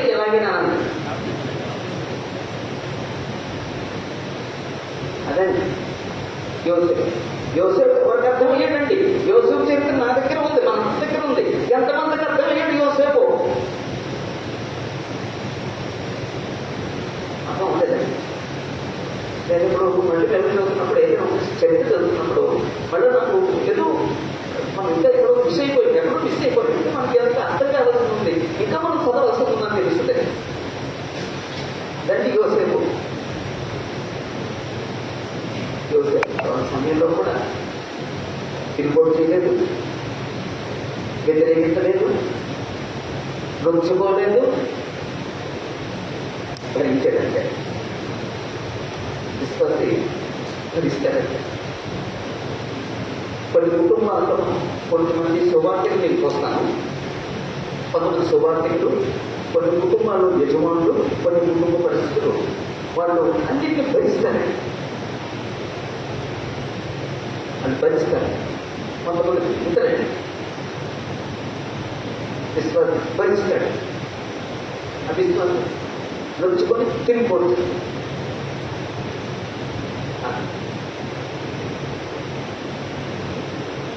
విజయము ఇక్కడ ఒక మాదిరి చూపించిన ఒక విశ్వాసం నాకండి. అంటే రాస్తానండి. యెహోషువ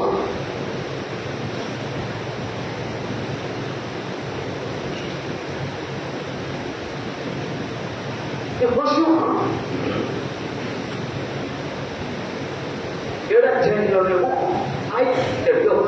ఏడాధ్యాయం హాయి పట్టణం మీదకి వెళ్ళాడు. హాయి పట్టణం మీదకి వెళ్ళినప్పుడు విజయం జరిగిందా, అపజయం జరిగిందా? అది ఏం దక్కలేదు, విజయం దక్కలేదండి. అప్పుడు విజయం దక్కనప్పుడు యెహోషువ ఎలా ఉండాలండి? మనం ఏదైనా ఒక పని చేస్తాం, అందులో సక్సెస్ అవ్వాలనుకుంటాం, సక్సెస్ అవ్వలేదు, అప్పుడు మనం ఎలా ఆలోచిస్తామండి? అదే నేను చాలా ప్లాన్ చేశానే, చాలా తెలివిగా స్మార్ట్గా చేశానే, ఎక్కడ జరిగింది? అంత నేనేం చేసినా అసలు ఫెయిల్ అవ్వదు, నా ఆలోచన ఫెయిల్ అవ్వదు, అసలు నేను ప్లాన్ చేస్తే అసలు దేశంలో గీత గీసినట్టు ఉంటుంది అని అనుకుంటాం లేదండి. కానీ యెహోషువ అనుకోలేదు. దేవుడి దగ్గరికి వచ్చాడు, దేవుడిని వేడుకుంటున్నాడండి. అంతే తప్ప అంతకుముందు ఎరుకోని జయించాం. ఎరుకోని జయించినప్పుడు పెద్ద పెద్ద గోడలు మీరు పడగొట్టున్నాడు. ఈ చిన్న పట్టణాన్ని అసలు ఎందుకు మిస్ చేసాము? మనం ఇద్దరు వ్యూహరచన బాగుంది, సైన్యం ఉంది, ఆయుధాలు ఉన్నాయే, అంతకుముందు జయించిన సంఘటనలు చాలా ఉన్నాయే, ఎక్కడ జరిగింది అని తనలో తాను దించుకోవట్లేదండి. మరి ఎవరి దగ్గరికి వచ్చాడు? దేవుడి దగ్గరికి వచ్చాడు. దేవుడు ప్రశ్న అడుగుతున్నాడు, తండ్రి చేయగలిగింది అది ఇప్పుడు వేడుకుంటాడు. దేవుడు విశ్వాసి ఆ విజయం దక్కినప్పుడు మర్చిపోడు. అంతకుముందున్న తన సామర్థ్యాన్ని బట్టి ఉప్పొంగిపోడు. తన సామర్థ్యాన్ని, శక్తిని పై ఆధారపడడు. దేవుడి దగ్గరికి వెళ్తాడన్నమాట. దేవుడు వేడుకుంటాడు. 7-8 వచ్చిన మా మాట ఉంటుందండి. ఎవరో దగ్గరికి వచ్చి వేడుకుంటాడు, పట్ల చూసుకోండి. మేము ఇంత కార్యాన్ని చేయించిన వాళ్ళం ఈ చిన్న హాయి పట్ల దగ్గరికి చేయించలేకపోయామని దేవుడి దగ్గర వేడుకుంటున్నాడు. అంటే పరిష్కారం ఆయన దగ్గర కోరుకున్నాడు తప్ప ఆ విజయం దక్కనే అన్నప్పుడు ఆయన రుంచుకొని అవిశ్వాసంగా మాట్లాడాడు. అంటే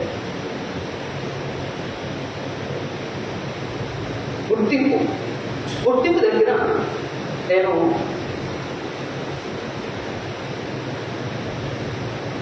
యాకోబుని ఆలోచించాను. యాకోబు లాభం దగ్గరికి వెళ్ళాడు. లాభం దగ్గర 8 సంవత్సరాలు ఉన్నాడమ్మా, 20 సంవత్సరాలు ఉన్నాడండి. ఆ 20 సంవత్సరాలు 16 లాభాల దగ్గర యాకోబు ఎలా పనిచేశాడమ్మా? ఒకటి, తన యావత్ శక్తిని ఉపయోగించాడు. శక్తి లోపం లేకుండా పనిచేశాడు. నమ్మకంగా పనిచేశాడు. ఒళ్ళు దాచుకోకుండా పనిచేశాడు.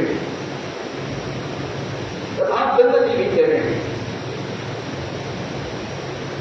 జీవించాడు. అయితే ఎంత యథార్థంగా, నమ్మకంగా, శక్తి లోపం లేకుండా అంత వర్క్ చేస్తే చేసిన పనికి ఆయన గుర్తింపు ఎక్కడ ఉందా? గుర్తింపు ఉందండి. అమ్మా గుర్తించారండి.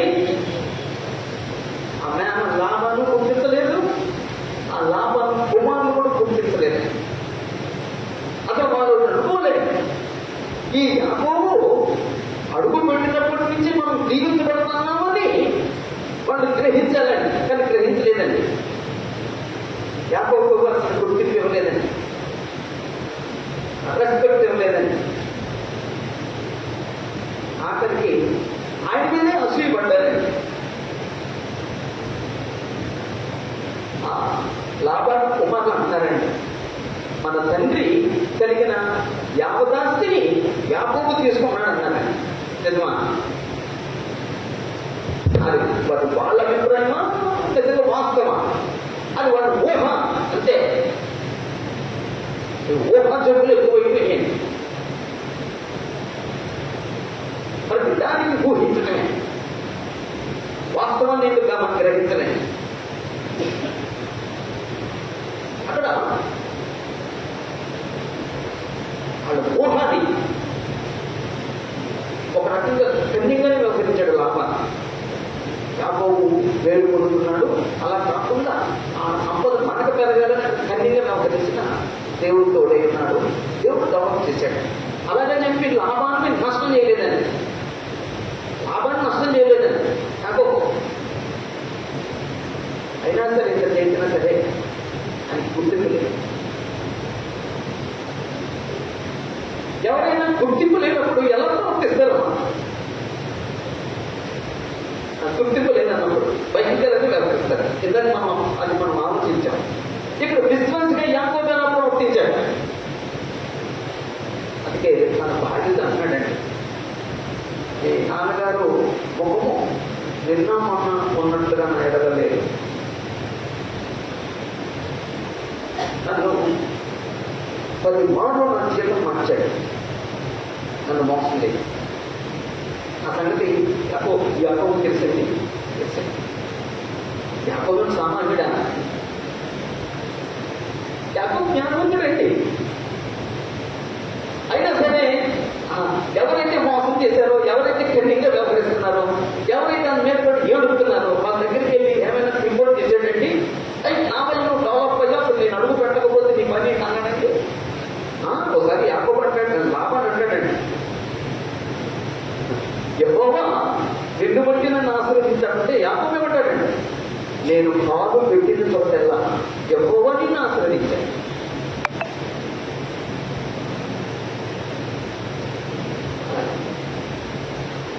ఇక్కడ యాకోబు నేను అడుగు పెట్టబట్టి నువ్వు ఆశీర్వదించబడ్డావు అంటలేదండి. మనం అంటామండి, నా చేయి మంచిదని నా చేతితో తీసుకొని అంటాం, నా కాడు మంచిదని నా కాడు ఎత్తుకొని అంటామండి. యాకోబు అలాగంటండి, నా విశ్వాసం నాలంటే అవిశ్వాసం అయితే అవన్నీ అంటాడండి. మీరు ఎదురుకండి మొదటి మొక్కలు మీకు తెగింది అవిశ్వాసంతో వస్తున్నాయి. యాకోబు ఖండితంగా వ్యవహరించాడు, గుర్తింపు ఇవ్వలేదు, మోసం చేసి 10 మాటలు జీతం మార్చాడు. యాకోబు ఎప్పుడు ప్రశ్నించలేదు, వాళ్ళ మీద నింద లేదండి, నువ్వు ఎందుకు ఇలా చేసేది రిపోర్ట్ చేయలేదండి, గుర్తింపు రాలేదని చెప్పి వాళ్ళందరినీ సులభం చేసి మాట్లాడలేదండి. దాన్ని విశ్వాసం ప్రవర్తన, దాన్ని విశ్వాసం ప్రవర్తన. ఆశించట అంటే ఆశించటంటే కోరుకుంట.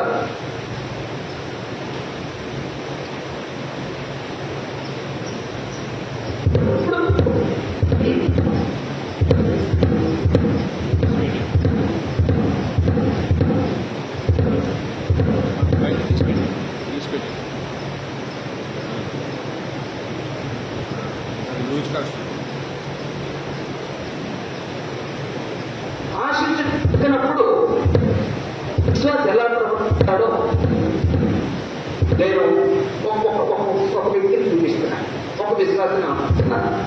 ప్రభుత్వ సరే ఏంటంటే problem loose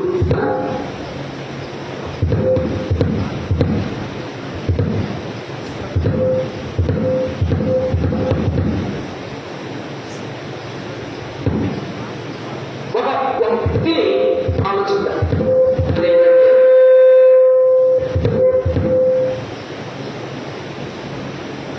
hello hello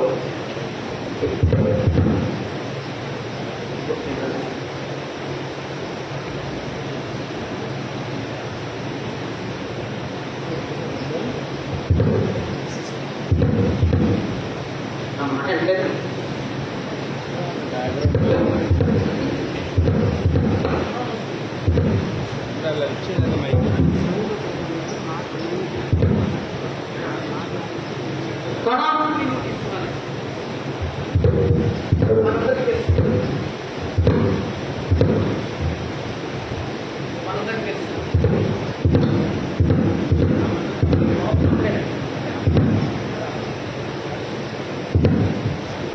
hello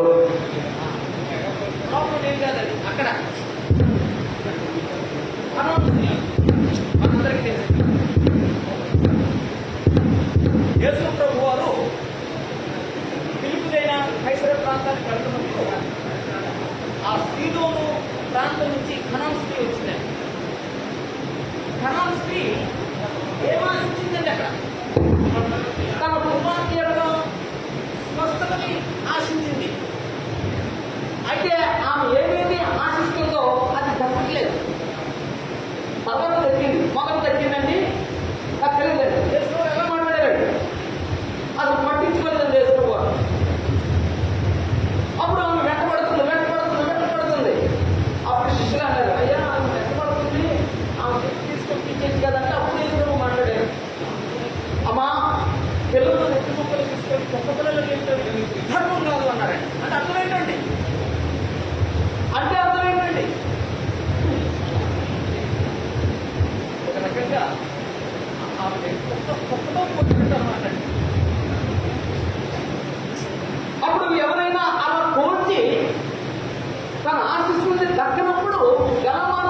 మనిషి క్రూరుగా మాట్లాడండి.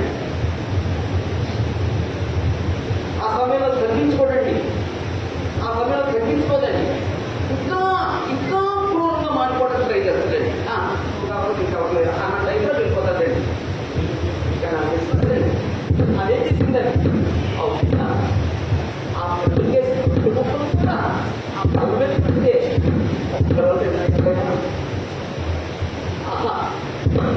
ఎంతమందికి అర్థమైందండి? తనను ఆశించింది ఆ కట్టడంలో పరిస్థితుల్లో ఒక విశ్వాసి అలాగే ప్రవర్తిస్తుంది. అదే ఆమె స్వస్థత కోరింది, ఆ ఫోన్ ఆయన దగ్గరికి వచ్చింది, అది నాకు దొరకట్లేదు, ఆ కట్టడం కూడా వెళ్ళిపోవాలి, నాకు వెళ్ళలేదండి. వెంటాడింది, ప్రభు దగ్గర వెంటాడింది. ఈరోజు చాలా మంది దేవుడి దగ్గరికి వచ్చేది ఏదో ఆశించి వస్తారు. అది దక్కినప్పుడు ఏం చేస్తారండి? దేవుడిని విడిచిపెట్టేస్తారండి, ఆ సహవాసాన్ని విడిచిపెట్టేస్తారండి, ఆ వాక్యాన్ని విడిచిపెట్టేస్తారండి, ఆ జీవాన్ని విడిచిపెట్టేస్తారండి. వెంటాడండి. నాకు తెలుగు ప్రశ్న, ఇప్పుడు ఏదో అంత కఠినంగా వ్యవహరించాల్సిన అవసరం ఏముంది? ఎలా నేను చేసేదే కదా, ఎందుకు ఆ సమయం అంత కఠినంగా ఊహించారు? అమ్మా అంతేనండి, ఆ విశ్వాసం టెస్ట్ ఏంటండి? ఈరోజు కూడా మన జీవితంలో కొన్ని ఆశించింది వెంటనే తగ్గపోవడానికి కారణం కూడా అదొకటండి. మన విశ్వాసాన్ని టెస్ట్ చేస్తారండి దేవుడు. కానీ అప్పుడు దాకా మనం ఆగట్లేదండి, మనం భయపడిపోతున్నామండి, మనం ఆవేశాలు కూడా ఉంటున్నామండి, మనం ఆవేశాలు కూడా ఉంటున్నామండి, వికృతంగా మారడానికి ప్రయత్నిస్తున్నాం.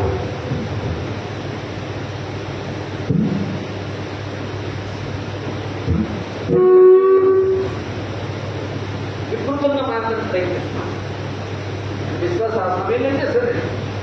నన్ను తగ్గించుకుంటాడు, తీరుడుగా మాట్లాడాడు, సాత్వికంతో ఉంటాడు. అది ఆ స్త్రీలో కనబడింది. దొచ్చుకోలేదు, రక్తంగా అనిపించింది. ప్రభుత్వం వెంటాడింది. అవునమ్మా, పిల్లలకే 2 మొక్కలు, కుక్క పిల్లలు కాదు, కుక్కలకు కాదు అన్నాడండి డైరెక్టర్. అంటే ఆమె ఉందా? అవును, నేను కుక్కనే, నేను పిల్లలు తీసిన మొక్కల్ని అది కుక్కే తింటుంది కదా. అయ్యో, అప్పుడు ఎదురుకున్నారమ్మా, విశ్వాసం గొప్పదమ్మా. తప్పు చేసి మాట్లాడేదని తెలుసుకోకూడదు. ఆ విశ్వాసాన్ని టెస్ట్ చేయడానికి అలా ప్రేమ. ఇక్కడ నేను ఏం రాశానంటే దావీదు రాశాను.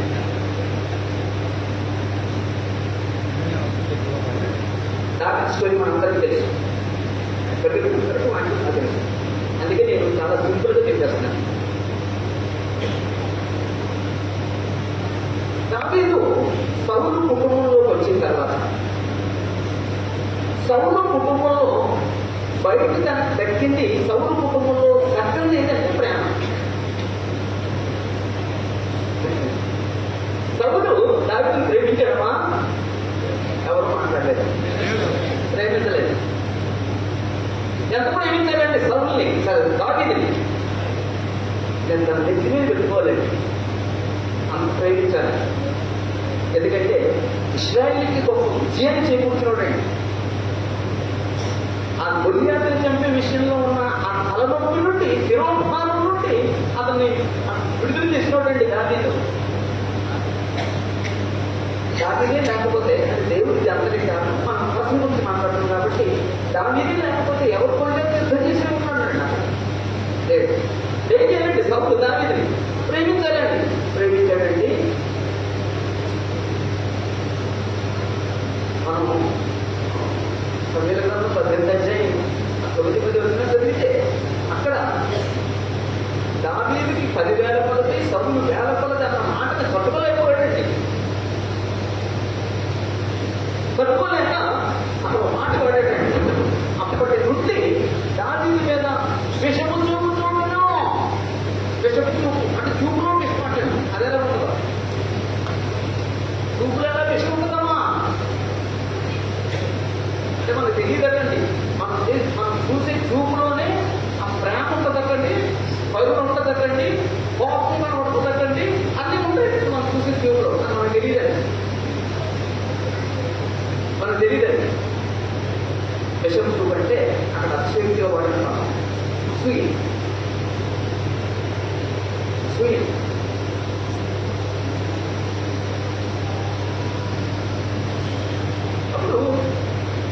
ఇలాంటి సమయంలో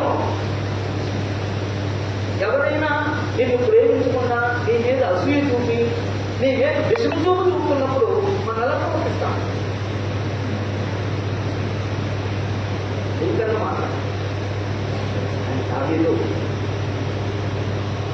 సౌలు బ్రతుకున్నంత వరకు కూడా సౌలుని గౌరవించాడు. ఎంత గౌరవించాడండి? యెహోవా చేత అభిషేకించినవాడు, అభిషేకం పొందినవాడు. యెహోవా చేత అభిషేకించిన వాడిని నేనేం చేయకూడదు.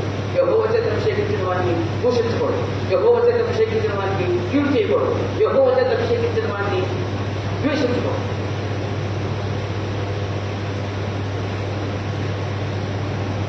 దానికి కనపడినప్పుడల్లా సౌలు ఏదో చేద్దామని ప్రయత్నం చేసిన దానికి మాత్రం ఆ విషయంలో ప్రేమ చూపాడు.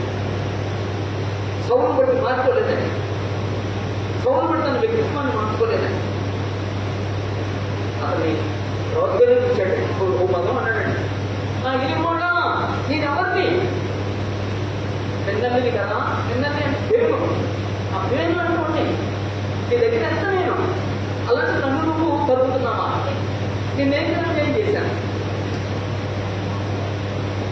అలాంటి ప్రేమకు నోచుకుని వ్యక్తి, అతను ద్వేషించి అతనికి హానికరం పెట్టే వ్యక్తి దావీదుకి దొరికినా సరే హానికరం పెట్టేది.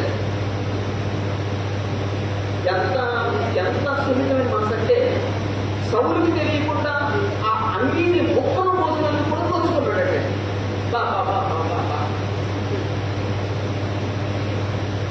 చిన్న అంగీ ముక్కు పోసినందుకు దోచుకున్నాడండి.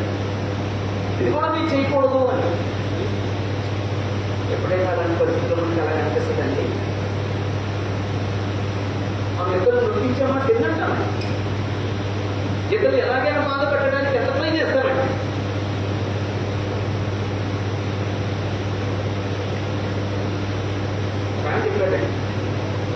బ్రదరు ఈ మధ్య ట్రెండ్ అండి. ఒక ట్రెండ్ ఏంటంటే బ్రదరు ఒక వ్యక్తికి మనం బాధ పెడతానికి మనం ఏం చేయక్కర్లేదు. ఆయన వాట్సాప్లో మెసేజ్ పెట్టి డిలీట్ చేసి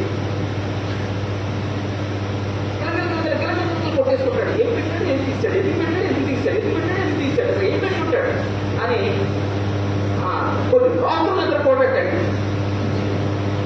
అలాగే హింసిస్తారంటే ఈ మధ్యన కొంతమందికి ఒక పరిమాణ అలవాటు ఏంటంటే ఈ స్టేటస్లో నొప్పించే మాటలు పెట్టడం.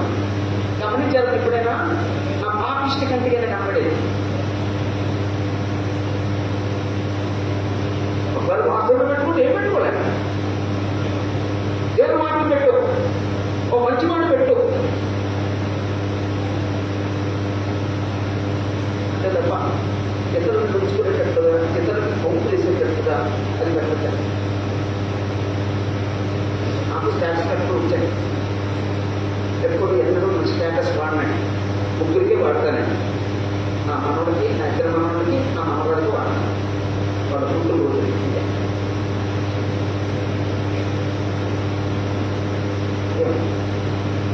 దావీదు అలాగే ప్రవర్తించాడా? అదండి. అప్పుడు అర్థం చేసుకోవడం కట్టదు. ఆ అర్థం చేసుకునే చక్కని పరిస్థితిలో ఒక విశ్వాసం ఎలా ప్రవర్తిస్తాడు? ఒక విశ్వాసం ఎలా ప్రవర్తిస్తాడంటే ఇక్కడ కూడా నేను దావీదునే చూశాను.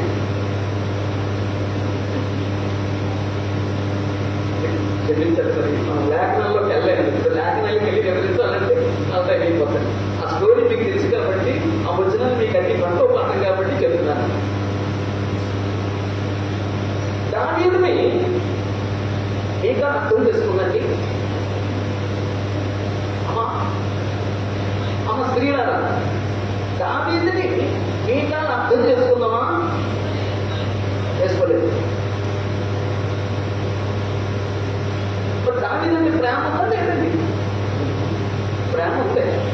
అంటే నా పర్సనల్ ఫీలింగ్ ఏంటంటే ఆ వ్యక్తిత్వాన్ని ప్రేమించలేదు,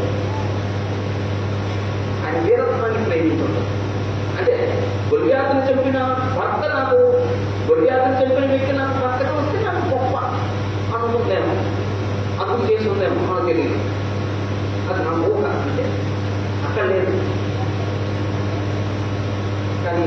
దావీదుని అర్థం చేసుకోలేదు. దావీదు కూడా నీకు మందిరాన్ని తీసుకోవచ్చు, మందసాన్ని తీసుకుంటున్నప్పుడు దావీదు ప్రోత్సహించి నాట్యం ఆడుతున్నాడు. దేవుని బట్టి అండి, దేవుని బట్టి, ఆ మందసాన్ని బట్టి. మిగతాదేం చేసిందండి? తన మనసులో జ్ఞానంగా చూసిందండి. దావీదు యొక్క అభిరుచిని, దావీదు యొక్క దేవతని, దావీదు యొక్క ఆసక్తిని, దావీదు యొక్క మనస్తత్వాన్ని అర్థం చేసుకోలేదు. అర్థం చేసుకుని మేఘాలు ఎలా ప్రవర్తించింది, అర్థం చేసుకున్న దాని దగ్గర ప్రవర్తించాడు. అర్థం చేసుకోలేని మేఘాలేమో అతను నొప్పించిందని. మనోడు ముందు ఒక హీనుడు ఎలాగైతే డ్యాన్స్ చేస్తాడో పనిమానుడు అలా డ్యాన్స్ చేశాను. అంత వేళకోళం వచ్చింది, అంత హింసించిందండి ఆటోచారు. ఆ అర్థం చేసుకునే పరిస్థితుల్లో దాని ఎలా ప్రవర్తించాడండి? విశ్వాసంగా ప్రవర్తించాడా, అవిశ్వాసంగా ప్రవర్తించాడా? ఎలా ప్రవర్తించాడండి? నేను యెహోవా సన్నిధిలో నాట్యమాడాను. యెహోవా సన్నిధిలో నాట్యమాడి నీ పనికితులకి నేను హీనంగా కనపడచ్చాను. నేను యెహోవా దృష్టిలో నా పని చేశాను.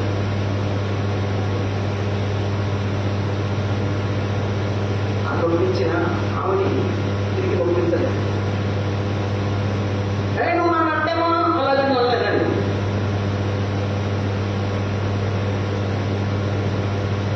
అవతల వ్యక్తి మనం నొప్పిస్తే, నొప్పించబడే వ్యక్తి విశ్వాస అయితే నొప్పించే వ్యక్తితో ఎలా ప్రవర్తిస్తాడు?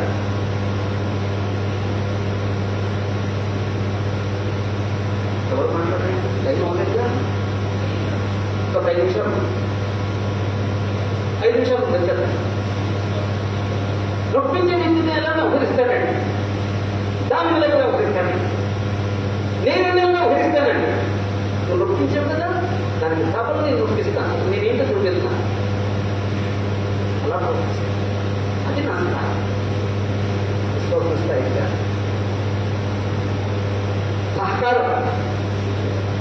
సహకారం దగ్గరప్పుడు విశ్వాసం ఎలా ప్రవర్తిస్తాడో మీకు తెలిసిన ఒక విశ్వాస పేరు చెప్పండి. అంటే మీ ఊళ్ళో ఉన్న విశ్వాసం కాదు, బైబిల్లో ఉన్న విశ్వాసం. మీ ఊళ్ళో చాలా మంది విశ్వాసం ఉంటారు, వాళ్ళు బైబిల్లో ఉన్న విశ్వాసం చెప్పండి. జనం గారు చెప్తామంటే చెయ్యి పైకి అడుగుతున్నారు. ఎవరున్నారండి అమ్మా?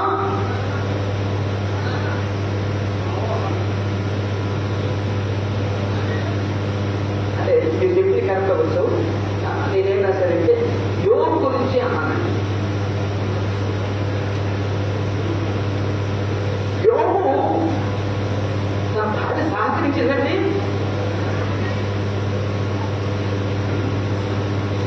కష్టం వచ్చినప్పుడు సహకరించలేదండి, ఆ వ్యాధి వచ్చినప్పుడు సహకరించలేదండి.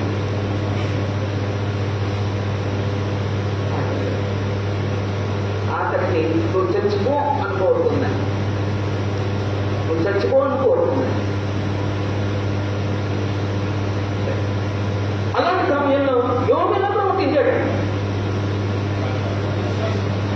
అంటే నా పాయింట్ ఏంటంటే, నిన్ను ప్రేమించని, నిన్ను అర్థం చేసుకుని, నీకు సహకారం దక్కని పరిస్థితి ఉన్నా సరే నువ్వు విశ్వాసంగానే బ్రతకగలవు. నీకు అర్థం చేసుకోకుండా భర్త రాకపోవచ్చు, నిన్ను అర్థం చేసుకుని భార్య రాకపోవచ్చు, నిన్ను అర్థం చేసుకుని నీ తోటి సహోదరుడు కాకపోవచ్చు, ఎవరైనా కావచ్చు. ఆ పరిస్థితిలో విశ్వాసంగానే బ్రతకాలి. అంటే ఇంకొక మూడు నిమిషాలు ఉంది. 3 నిమిషాల్లో ఆ మాట చెప్పుకుంటాం. సంతోషం దక్కదు, లేదా ఆనందం దక్కదు. ప్రతి మనిషి ఒక కుటుంబంలో ఆ కుటుంబ సభ్యుల నుంచి సంతోషం దక్కాలనుకుంటాడు. ఒక సంఘంలో వర్క్ చేసినప్పుడు ఒక సంఘం నుంచి సంతోషం దక్కాలని కోరుకుంటాడు. మనం ఎక్కడున్నా వాళ్ళ ఇతరుల దగ్గర నుంచి సంతోషం కోరుకుంటాం, కానీ సంతోషం దక్కదు. అలాంటి పరిస్థితిలో ఆ సంతోషం దక్కని వారి ద్వారా ఒక వ్యక్తి విశ్వాసంగా బ్రతకగలడు. అది చూపించడం ఎవరండి?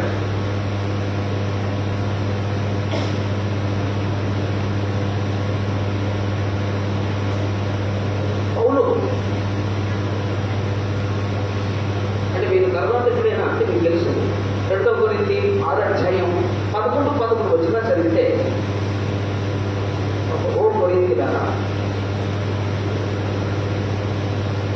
మా ఎడల మీ హృదయం సంకుచితంగా ఉంది, కానీ మీ ఎడల నా హృదయం విశాలంగా ఉంది. నన్ను మీ హృదయంలో చేర్చుకోండి. నేను తండ్రి వల్లే మిమ్మల్ని హెచ్చరిస్తున్నాను. అంటే ఇక్కడ నా పాయింట్ ఏంటంటే, కొరింథీలో వాక్యం చెప్పి సంవత్సరాల నుండి కొరింథీలకు వాక్యం చెప్పి వాళ్ళని కన్వర్ట్ చేసిన ఆ పౌలుని కొరింథీనే చేశారండి, హృదయంలోంచి తీసేసారండి. ఎందుకు తీశారు? మా హృదయంలోంచి పౌలుని హృదయంలోంచి ఎందుకు కొరింథీలు తీసేసుకున్నారు చెప్పరా? ఈరోజు దీపావళి చెప్పకపోతే ఎందుకు తీసారండి? ఎందుకు తీసారండి? చెప్పుడు మాట విని అమ్మా చెప్పుడు మాట విని చెప్పుడు మాట చెప్పుడు మాట విని అంటే ఎవరో ఒక వ్యక్తి చెప్పేస్తే నేను హృదయంలో ఆయన వ్యక్తిని తీసేస్తానా? ఆ వ్యక్తి అన్నప్పుడు నీకు తెలియదా? అతను అనే మనిషి తెలియదా? అప్పుడు హృదయంలోంచి తీసేసిన ఆ బిడ్డలను బట్టి తండ్రి పాత్ర పోషిస్తున్న పౌరుడికి ఏమవుతుందండి? వాళ్ళ ద్వారా దుఃఖమే ఏర్పడింది, సంతోషం ఏర్పడలేదని, మరి సంతోషం దక్కలేదని పౌరుడు ఏం చేశాడండి? వాళ్ళ బిడ్డలాగే చూశాడండి.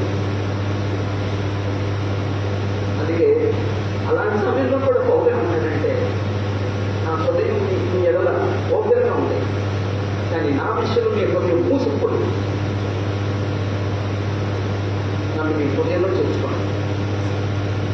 ఏ తండ్రి అయినా తన బిడ్డని వరే నాకు మీ హృదయంలో నన్ను ఉంచుకోవాలని చెప్తే దౌర్భాగ్యం వస్తుందండి, కాదండి అని పౌరులకు వచ్చింది. అంటే వాళ్ళ సంతోషం దక్కలేదండి. ఆ దక్కని సంతోషాన్ని బట్టి పౌరులు ఏం చేసేదండి?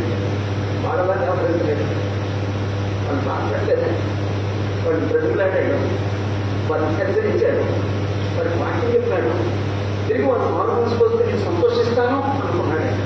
అందుకే ఒక ప్రకాశం. అంటే దీన్ని బట్టి ప్రతి వరకు దక్కని పరిస్థితులు చూసాం, ఈ పరిస్థితుల్లో ఉన్నాయి. ఈ పరిస్థితుల్లో మనకి మాదిరి చూపించిన విశ్వాసం చూసాం. అంటే ఈ చెప్పడానికి గల కారణం ఏంటంటే, మనం వీటిని కూడా అధిగమించగలం. వీటిని అధిగమించగలిగే శక్తిని, వీటిని అధిగమించగలిగే సామర్థ్యాన్ని దేవుడు మనలో పెట్టే ఉంచాడు. ఒకవేళ లేదండి ఎవరున్నారంటే ఇలాగా అంటున్నామంటే, లేదా అనుకుంటున్నామంటే, మనం దేవుడిని అనుభవం చేసి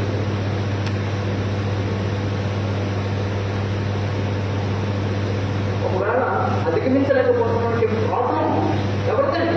అది నాది. కారణం ఏంటంటే నా విశ్వాసం నమ్మకపోలేదు, నా విశ్వాసాన్ని ఆ స్థాయిని పెంచుకోలేదు. అందుకే ఇవి నన్ను డామినేట్ చేస్తున్నాయి తప్ప వీటిని డామినేట్ చేయగలిగే స్థాయికి నేను వెళ్ళలేకపోతున్నా. ఇంకా ఆ అల్పంగానే పొందుతున్నా, ఇంకా చాలా మానసికంగా బలహీనంగానే పొందుతున్నాను, ఆత్మీయంగా బలహీనంగానే పడిపోతున్నాను. విశ్వాసాలు వీటన్నిటినీ అధిగమించగలిగారు. కారణం ఏంటంటే వాడు విశ్వాసం, వాటన్నిటినీ అధిగమించగలిగారు. అప్పుడు చిన్న బ్రేక్ తీసుకొని అసలు ప్రతిఫలం దక్కని పరిస్థితిలో మోషే నుండి అంటే ఒక వ్యక్తి నుంచి ఆలోచిస్తాం. ఏమో జస్ట్ ఉదాహరణ చెప్పాను.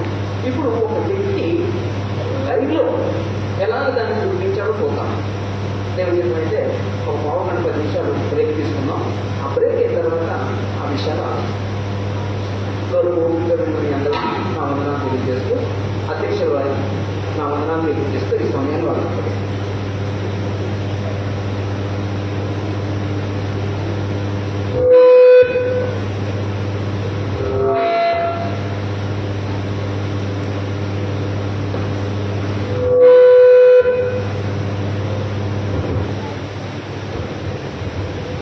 ఇంతవరకు మనందరికీ ప్రస్తుత కాలంలో ఎలాంటి విషయాలు అవసరమో సహోదరులు తెలియజేసిన విధానం బట్టి సహోదరులకు వందనాలు తెలియజేస్తున్నారు. బ్రేక్ తీసుకున్న తర్వాత సహోదరులు తెలియజేస్తారన్నారు. మనం అనుకున్న దానికన్నా క్రౌడ్ చాలా ఎక్కువ వచ్చారు, దాన్ని బట్టి మేము సంతోషిస్తున్నాం. ఒక ఎక్కువసేపు కాలాన్ని వృధా చేయకుండా ఒక 10 నిమిషాల పాటు బ్రేక్ తీసుకుందాం. బయట అందరికీ మజ్జిగ ఏర్పాటు చేయబడింది. మజ్జిగ తీసుకొని వచ్చిన తర్వాత మరలా మనం 5:12కి మరలా ఇక్కడ కలుద్దాం. చేరి మీ అందరికీ వందనాలు తెలియజేస్తూ ఒక 10 నిమిషాలు బ్రేక్ తీసుకుందామండి. మరలా తిరిగి 5:12కి మనం కలుసుకుందాం. పక్కనే వాష్రూమ్స్ ఉన్నాయి, అటువైపు మజ్జిగ ఏర్పాటు చేయబడింది. అందరం తీసుకొని కాస్త ఇబ్బందిగా ఉంది, ఫ్యాన్స్ తక్కువైనాయి, సౌండ్ కొంచెం రాలేదని అన్నారు. ఇప్పుడు మరలా సౌండ్ సెట్ చేస్తున్నాం బ్రేక్ లో. చిన్న చిన్న ఇబ్బందులు ఉన్నాయి, మాకు కూడా మొదటిసారి కాబట్టి మీరందరూ సహకరిస్తారని కోరుతున్నాను. 10 నిమిషాలు బ్రేక్ తీసుకొని మరలా కలుద్దాం. అందరికీ వందనాలు.